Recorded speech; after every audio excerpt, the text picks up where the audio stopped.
I want to look at a couple of settings on the Tap-O-Matic Delay, the DivKid Discord version, in relation to feedback and the low pass, high pass filters that I found that have been really helpful in terms of controlling the feedback and getting some really musical results, because this delay module is capable of really screeching and squealing at some digital, I'm going to call it unpleasant, but if you want that, that is for your benefit.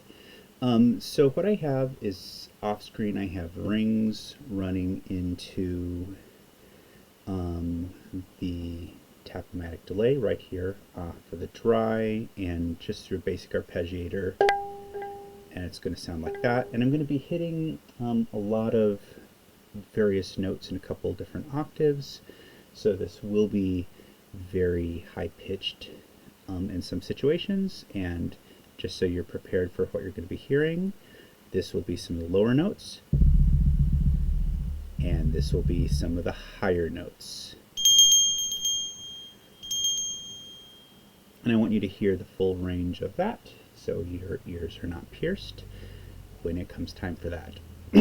Now, the first thing is, I am running my dry 100% up, and I am running tap number 2, pan fully right, and tap number 7, pan fully left.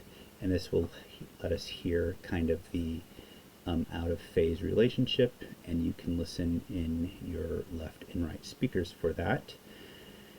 And if you notice, the high pass filter I have put up at about 9 o'clock, and the low pass filter I have about 1 o'clock. I'll be talking about that in just a second. Let me go ahead and play for you these notes, and I'm going to slowly increase the feedback to where I think it's effective for it to just get a little out of control, and you can hear the tonality coming in on the delay. If I go to high noon,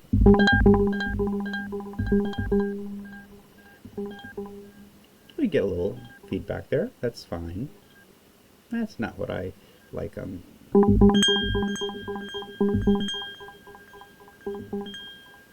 Still not coloring the sound fully yet, but we'll get some self-oscillation in a second.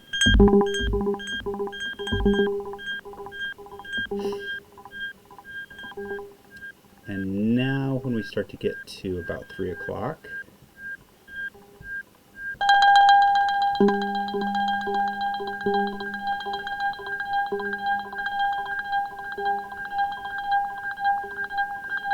there it is.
I'm fully cranking now.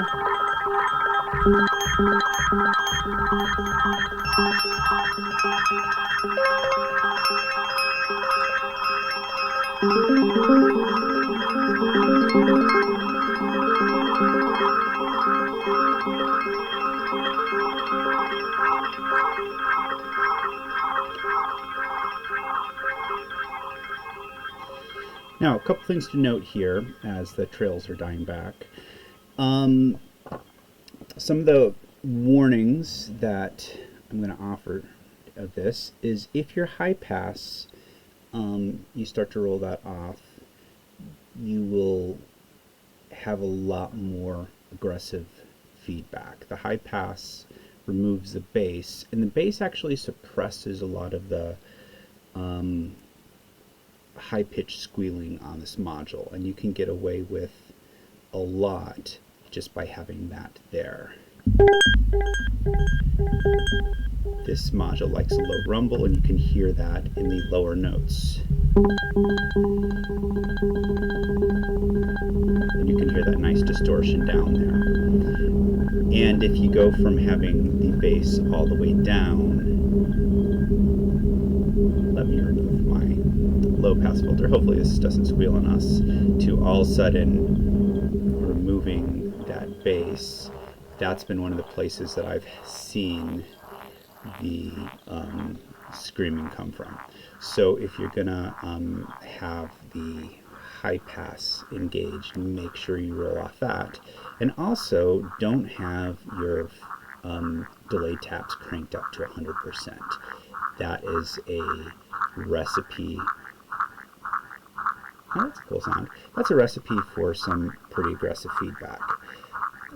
Secondly, what I found, and I'm going to demonstrate this on tap number 2, I'm going to put it into some self-oscillation, and the gain structure on the panning is different than some people expect. And if you're going to be playing with panning on these modules, just be aware that you could put it into feedback if you don't expect it. So let me try to get some feedback going here.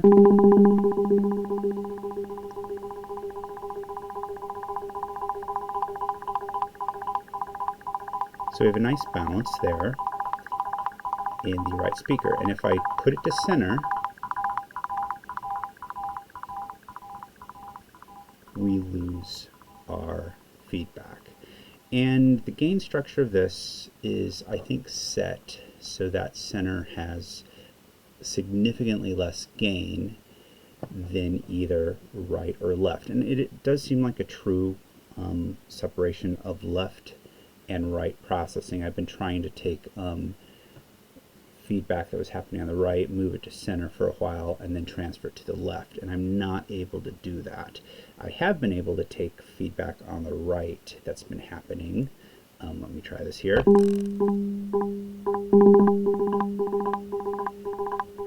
Get that to go out of control here for a second. And have it move to channel 4, let's say,